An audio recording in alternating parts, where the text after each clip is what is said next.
Assalamualaikum warahmatullahi wabarakatuh. Halo teman-teman semua, apa kabarnya nih? Semoga dalam keadaan sehat ya.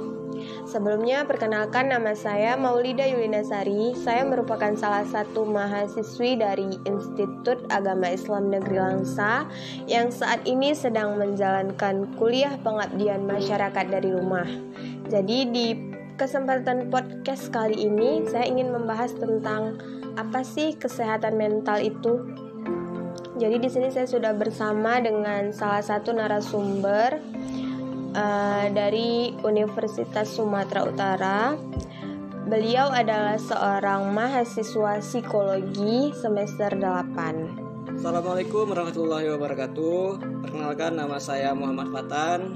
Saya adalah salah seorang mahasiswa psikologi dari Universitas Sumatera Utara semester 8.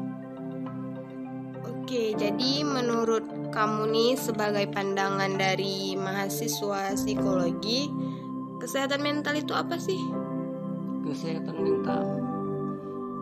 mental secara umum sih, kalau kita bicara tentang definisinya itu sendiri, kesehatan mental bisa diartikan sebagai kondisi di mana keadaan batin kita dalam keadaan yang baik, dalam keadaan yang damai, tentram, dan sejahtera. Selain itu juga kita dapat menyadari apa kemampuan diri kita.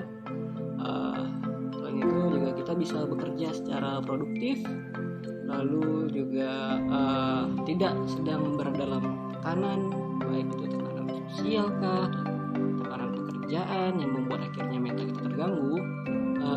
Selain itu juga bisa diartikan sebagai keadaan di mana kita mampu berkontribusi secara penuh di lingkungan kita maupun di komunitas, seperti itu. Jadi kondisi di mana ketika seseorang ngerasa hidupnya tentram, aman, dan menyadari potensi dalam dirinya gitu. Iya, benar, seperti itulah kira-kira. Oke, jadi untuk pertanyaan selanjutnya, kira-kira di usia berapa sih biasa terjadi yang namanya gangguan mental itu tadi? Baik, kalau kita bicara usia berapa, sebenarnya di semua kalangan usia kecuali bayi itu rentan untuk terkena gangguan mental. Karena setiap tahap perkembangan itu selalu mempunyai bisa dibilang tekanan-tekanan yang mereka rasakan. Seperti contoh ketika kita SD, mungkin tekanan itu bisa berasal dari orang tua. Ketika kita SMP, beban sekolah, beban studi semakin besar, sehingga mungkin akhirnya studi tersebut bisa menjadi tekanan dan lain sebagainya. Dalam artian setiap usia itu rentan untuk terkena gangguan mental. Tapi kalau secara umumnya bisa kita bilang usia paling kita bilang rentan lah itu ketika kita menginjak usia remaja sekitar 14 sampai tua lah. Karena pada tahap itulah tekanan-tekanan yang kita rasakan, tekanan sosial, tuntutan sosial itu semakin kita rasakan. Jadi di usia remaja nih yang paling rentan terjadi gangguan mental tadi. Untuk jenis gangguan mental itu sendiri biasanya yang paling sering terjadi itu apa kira-kira? Paling umum gangguan mental terjadi itu sebenarnya stres, depresi. Nah, itulah yang biasanya paling sering dijumpai, apalagi di kalangan usia remaja. Nah, hal tersebut bisa dikarenakan hasil dari tuntutan dari seperti saya bilang tadi, tuntutan dari sosial sekolah, lingkungan, dan lain sebagainya. Yang paling umum terjadi itu adalah stres. Jadi kamu jelasin bahwasannya usia yang rentan untuk terkena depresi itu di usia remaja. Kira-kira penyebab dari depresi itu sendiri apa? Kalau pertanyaan dari depresi, jawabnya saya akan menjelaskan dulu nih apa itu depresi dan apa itu stres ya. Jadi depresi itu merupakan tingkat lanjut dari keadaan stres. Pada stres itu apa? Keadaan stres adalah keadaan yang menekan seseorang. Nah, ketika seseorang tidak mampu mengatasi stresnya, tidak mampu untuk mengatasi kondisi yang menekan dalam diri mereka sendiri, maka hal tersebut akan memicu gangguan mental yang disebut dengan depresi. Ya, tadi pertanyaannya adalah kira-kira penyebab dari stres dan depresi tadi ya pada usia remaja. Baik. Pada usia remaja ini seperti yang kita ketahui sendiri merupakan tahap di mana seorang anak mencari jati diri mereka dan tumbuh kembang. Nah, di sini khususnya yang saya bicarakan ini adalah remaja putri. Nah, mereka biasanya merasa tidak puas akan tubuh mereka sendiri, ketidakpuasan akan bentuk badan dan bentuk wajah dan lain sebagainya. Nah, ketidakpuasan body image inilah yang nantinya akan menyebabkan seseorang itu dapat terkena sindrom depresi akibat dia tidak puas sama diri dia sendiri, karena dia tidak menghargai diri mereka. Bahkan banyak usia remaja tersebut yang tidak puas dengan diri mereka sendiri, tidak puas dengan bentuk tubuh mereka, akhirnya melakukan diet ekstrim. Nah, hal tersebut tentu akan mempengaruhi kesehatan mental mereka, bahkan kesehatan fisik mereka. Nah, kira-kira apa sih penyebabnya nih? Kenapa seseorang remaja putri atau bahkan juga beberapa kasus remaja putra juga tidak terkecuali dapat mengalami hal tersebut. Nah, ini juga bisa disebabkan oleh faktor media sosial yang sering digunakan oleh remaja tersebut. Contoh, zaman sekarang anak-anak pada semuanya pasti bermain Instagram, bermain Facebook dan lain sebagainya, juga bahkan iklan-iklan di media yang memunculkan bentuk tubuh yang ideal. Nah, hal tersebutlah yang akan menjadi konsep bagi anak sebagai penontonnya, bagi penonton iklan tersebut. Sebagaimana dalam ilmu psikologi ada di mana konsep yang disebut dengan peniru sosial. Nah, inilah anak-anak cenderung untuk meniru apa yang mereka lihat. Nah, ketika anak tersebut melihat atau menonton siaran di media sosial yang menampilkan bentuk tubuh yang tampaknya ideal, hal tersebut akan menyebabkan otak mereka terkonsepsi bahwa bentuk tubuh seperti itulah yang ideal, bentuk tubuh seperti itulah yang disukai masyarakat. Nah, hal tersebutlah yang akhirnya akan menyebabkan kecenderungan seorang untuk berlaku atau berperilaku mencoba untuk persis sama dengan apa yang mereka lihat, apa yang dianggap mereka itu menjadi hal yang bisa diterima oleh masyarakat, sehingga akhirnya mereka ketidakmampuan mereka untuk memenuhi ekspektasi tersebut, hal tersebutlah yang akan membuat mereka merasa tertekan, sehingga akan memicu stres. Ketika stres tersebut tidak dapat diatasi dengan baik, maka akan berlanjut kepada keadaan depresi. Kalau bahasa kerennya sekarang mungkin kayak insecure gitu ya. Kayak pengaruh dari sosmed, dari gaya-gaya yang harus gimana gitu. Jadi itu bisa menyebabkan gangguan depresi atau stres sendiri itu tadi. Benar sekali. Sebenarnya insecure itu sendiri adalah istilah psikologi.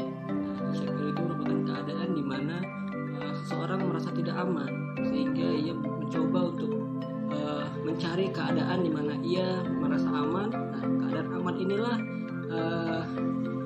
merupakan sebuah keadaan di mana seseorang itu mencari penerimaan sosial atas diri mereka. Baiklah. Jadi pertanyaan terakhir nih, kira-kira dari semua yang udah saya tanyakan tadi, paling penting nih yang kita tahu kemana sih kita harus pergi ketika kita sudah terkena stres misalnya, depresi atau gangguan-gangguan lainnya? Ya, kalau masih dalam tingkatan stres itu masih bisa dibilang masih dalam keadaan yang normal. Tapi perlu diingat lagi stres yang seperti apa. Nah, ketika stres tersebut sudah akut, nah stres inilah yang membutuhkan, atau orang tersebut yang merasa stres inilah yang membutuhkan profesional untuk menangani masalah mereka. Kembali lagi tergantung tingkatan di mana stres yang bisa dihadapi oleh individu tersebut, di mana ia bisa menerimanya atau tidak. Ketika ia tidak bisa menerima dan akhirnya akan mengganggu fungsi sosialnya, maka ia harus segera mencari penanganan yang lebih baik oleh profesional. Profesional seperti apa misalnya? Profesional yang bisa didatangi atau bisa coba ikuti oleh remaja atau orang yang terkena gangguan mental itu bisa mendatangi layanan psikolog atau psikiater. Untuk psikolog dan psikiater sendiri bedanya apa? Baik. Psikolog dan psikiater itu pandangan umumnya pada seringkali dianggap sama, sementara hal tersebut sebenarnya sungguh-sungguh sangat berbeda. Ya, bagus sekali pertanyaannya, apa itu perbedaan dari psikolog dan psikiater. Pertama, saya ingin jelaskan dulu jenjang ilmu untuk menjadi psikiater atau psikolog. Nah, jenjang ilmu yang dijalani oleh psikiater adalah ilmu kedokteran. Artinya ia mengambil jurusan S1-nya, jurusan S1 kedokteran, lalu mengambil spesialisasi kejiwaan. Nah, setelah itu dia baru berhak, setelah menjalani sertifikasi dan sebagainya, baru ia berhak untuk menyandang gelar psikiater. Sementara kalau psikolog, jenjang pendidikan yang harus dijalani oleh seorang untuk mencapai ke profesi psikolog adalah S1 psikologi, lalu lanjut ke S2 profesi psikolog. Nah, ini juga yang sering kali disalahpahami. Psikolog itu punya berbagai divisi yang harus diketahui oleh masyarakat umum sebenarnya. Jadi nggak serta-merta seorang psikolog itu bisa menangani semua masalah. Semuanya tergantung oleh spesialisasi tersendiri. Saya sebutkan profesi psikolog di Indonesia itu ada psikologi klinis. Nah, psikologi klinis inilah yang nantinya akan membantu para klien atau orang-orang yang membutuhkan bantuan terkait dengan kesehatan mental, larinya ke psikolog klinis.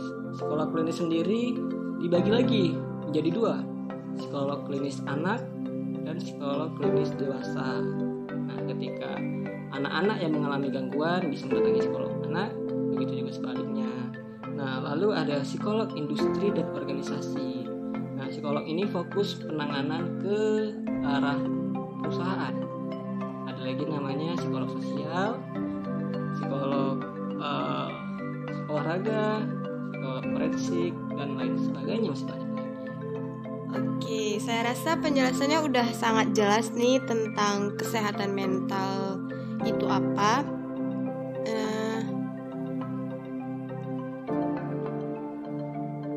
Jadi setelah kita udah tahu nih apa beda psikolog dan psikiater, untuk gangguan stres dan depresi tadi itu sendiri seharusnya kita kemana? Oke.